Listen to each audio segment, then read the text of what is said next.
From prophethood to messengership. With the revelation of Surah al-Alaq, the prophet was granted prophethood. With the revelation of Surah al-Mudaththir, he was appointed as a messenger, meaning he was now commanded to convey the message of Islam to the people.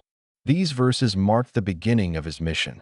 They contained a divine call from Allah, commanding the prophet to rise from comfort and take on the great responsibility of calling people to Islam. O you who are wrapped in a cloak, arise and warn. It was as if Allah was saying, this life is not for comfort. Now is the time to spread the message. Sleep and rest are over. Now begins the struggle, sacrifice, and hardship. Hearing this call, the prophet rose and never rested again.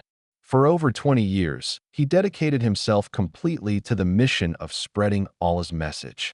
He never sought personal comfort. Rather, his life became a continuous struggle for the sake of Islam. May Allah reward the Prophet on behalf of all of humanity in the best way. Ameen. The different forms of revelation. Revelation was sent to the Prophet in various ways. In Sahih Bukhari, it is narrated, Sayyidah Aisha reported that once Harith bin Hisham asked the Prophet, how does revelation come to you? The Prophet replied, sometimes I hear a sound like the ringing of a bell, and this form of revelation is the hardest on me. Once it ends, I remember exactly what was said. Sometimes, the angel appears before me in the form of a man and speaks to me, and I remember what he says. The intensity of revelation. Sayyidah Aisha narrates, I witnessed revelation descending upon the Prophet on extremely cold days. Yet when the revelation ended, his blessed forehead would be drenched in sweat. In another narration, she describes, when revelation would descend upon the Prophet, his breathing would become heavy, his blessed face would turn pale like a dried palm leaf, his front teeth would shiver due to the intensity, and sweat would pour from him like pearls.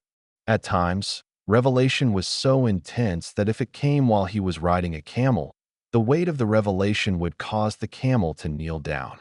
Once, revelation descended while the Prophet was resting his thigh on Zayd bin Thabit's thigh, and Zayd felt such a heavy burden that he feared his leg would be crushed. The audible sound of revelation. Sometimes, those around the Prophet could sense the revelation. Sayyidina Umar reported, when revelation descended upon the Prophet, a sound like the buzzing of bees could be heard near his face.